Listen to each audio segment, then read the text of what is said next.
At 24, Maya got her first real salary. It wasn't a huge salary, but it felt huge compared to what she had before. For the first time, she could buy dinner without checking her bank balance. She could order something online without asking her parents. She could book a weekend trip with friends. And when payday arrived, she felt something she hadn't felt before. Freedom. Then, slowly, something strange happened. Her salary increased, but her savings didn't. She moved into a nicer apartment, upgraded her phone, started ordering food more often, bought better clothes, subscribed to more services. And every time her salary increased, her life somehow became a little more expensive. One evening, sitting on her bed and looking at her bank account, Maya realized something uncomfortable. She was earning more than she had ever earned, but she didn't feel richer. She felt exactly as financially stressed as she had a few years earlier.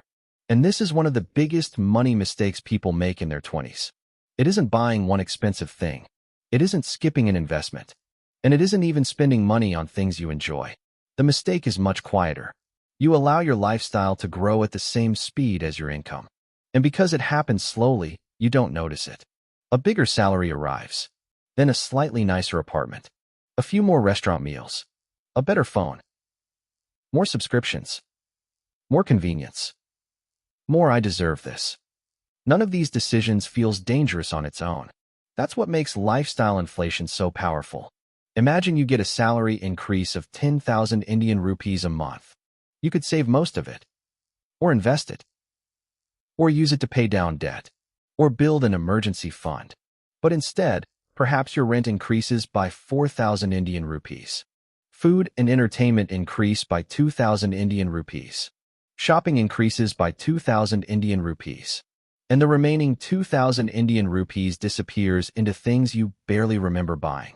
Your income went up by 10,000 Indian rupees, but your financial freedom barely moved. And here's the uncomfortable part.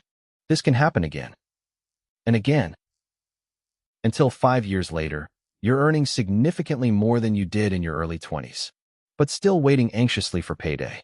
So let's follow Maya for another few years. At 25, she gets another raise. This time, she tells herself, "I'm finally earning enough to enjoy life." So she upgrades again. At 27, she gets another promotion. Now she starts thinking, "I'm older now. I should live better." So the apartment gets better.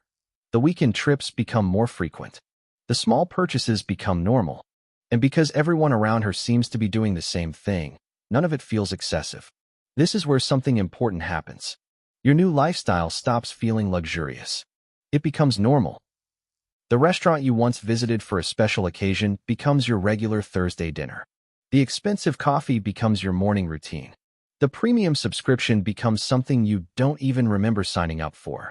And the things that once felt like rewards become your baseline. This is called lifestyle inflation. But there's a deeper problem underneath it. You're not only spending more, you're getting used to needing more. And that changes the definition of enough. Think about that word for a moment. Enough. If your income doubles, does your definition of enough have to double too? It doesn't. But most people never consciously decide what enough means. They simply let their environment decide for them. Their friends upgrade. They upgrade. Their colleagues move into better homes. They start looking. Social media shows them a more expensive version of life every day. And suddenly, a perfectly good life starts feeling like something they're falling behind in. This is where quiet wealth takes a different approach. Instead of asking, "How much more can I afford?" ask, "What do I actually want my money to make possible?" Those are completely different questions. The first question encourages consumption. The second creates direction. Maybe you want financial independence. Maybe you want to buy a home. Maybe you want to support your parents. Maybe you want the freedom to leave a job you hate. Maybe you want to travel for 3 months. Maybe you simply want 6 months of expenses sitting safely in the bank. Your goal doesn't have to impress anyone. It just has to matter to you. Because here's something Maya eventually understood.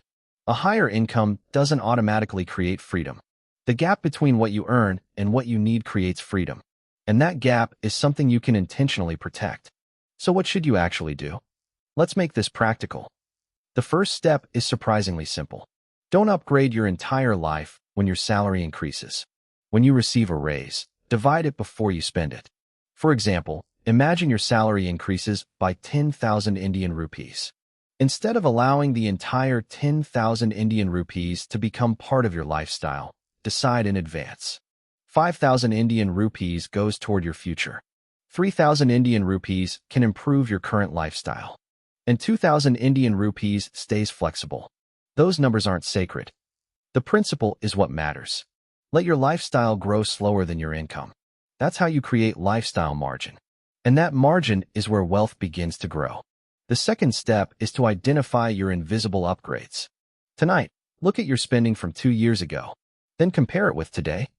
Not just the amount. Look at the habits. Maybe you used to cook 4 nights a week and now order food 5 times. Maybe you used to use 1 streaming service and now have 6.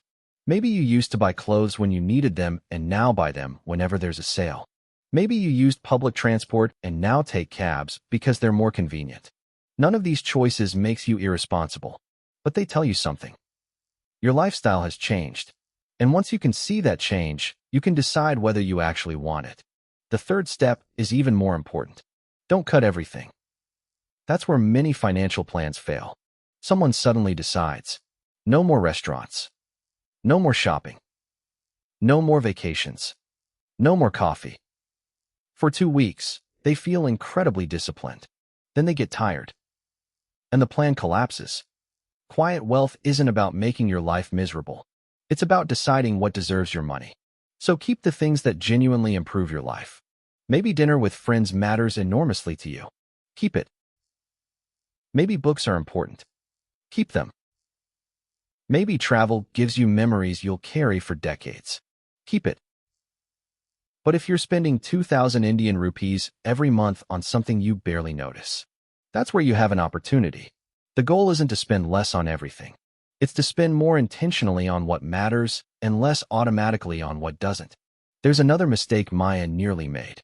She thought she needed a perfect investment strategy before she could become financially secure. She spent hours researching funds, comparing returns, watching financial videos, reading about stocks. But she hadn't built enough financial margin. And this is a useful reminder. Investing is important. But investing money while constantly increasing your lifestyle can still leave you feeling financially fragile. Before trying to optimize everything, build the foundation. Know your monthly expenses. Create an emergency fund appropriate to your situation. Pay attention to expensive debt. Automate a realistic amount toward your financial goals. Then invest consistently according to your goals and risk tolerance. You don't need to become a financial expert overnight. You need a system you can actually live with. And this brings us to one of the most powerful ideas behind quiet wealth. The goal isn't to look wealthier. The goal is to become harder to financially disturb. Imagine 2 people. Person A earns Indian rupee 1,000,000 a month. They spend almost everything. Their apartment is beautiful. Their phone is expensive. Their weekends look impressive. But an unexpected 50,000 Indian rupees expense creates panic. Person B earns 80,000 Indian rupees. They live more simply. They have an emergency fund. They save consistently. They have less debt. And they don't feel pressure to constantly upgrade their life. Who has more financial freedom? Income matters. Of course it does. But income alone isn't wealth. What you keep, what you build, and how much control you have over your future matter too. This doesn't mean you should stay stuck. Wanting more income is good. Learning new skills is good. Changing careers is good. Negotiating your salary is good. Building a business is good. The problem isn't wanting to earn more. The problem is believing that every increase in income must immediately become an increase in spending. That's the trap. So here's a small experiment I want you to try. The next time your income increases, don't immediately decide what you're going to buy. Wait. Give yourself a week. Ask 3 questions. What do I want more of in my life? What do I want less of? And what could this extra money make possible 5 years from now? That third question is where things change. Because your 20s can feel incredibly long. But they're also a period when small financial decisions can repeat for years. You don't need to become rich at 25. You don't need to have everything figured out at 28. And you certainly don't need to compare your financial life with someone else's highlight reel. You need to start creating a gap between what you earn and what you automatically consume. Protect that gap. Build with it. And let time do some of the work. Because one day, you'll get another salary increase.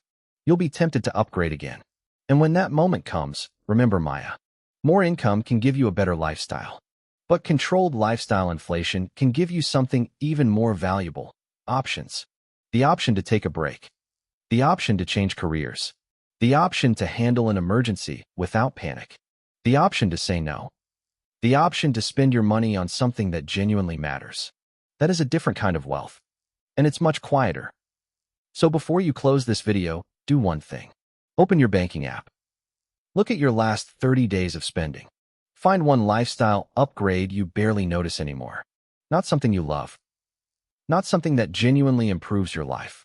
Just one expense that became normal without you ever consciously choosing it. Then ask yourself, if I had to choose this expense again today, would I? If the answer is no, change it. Not 10 things. Just one. Because wealth isn't always built through dramatic decisions. Sometimes it's built by noticing the small decisions that have quietly been making themselves for you. And if you enjoy this calmer way of thinking about money, subscribe to Quiet Wealth. Here, we explore money, psychology, habits, and timeless ideas that can help you build more freedom without turning your life into a constant race for more. Remember, you don't need to earn less. You don't need to want less. You simply need your lifestyle to grow slower than your freedom. Build wealth quietly and live deliberately.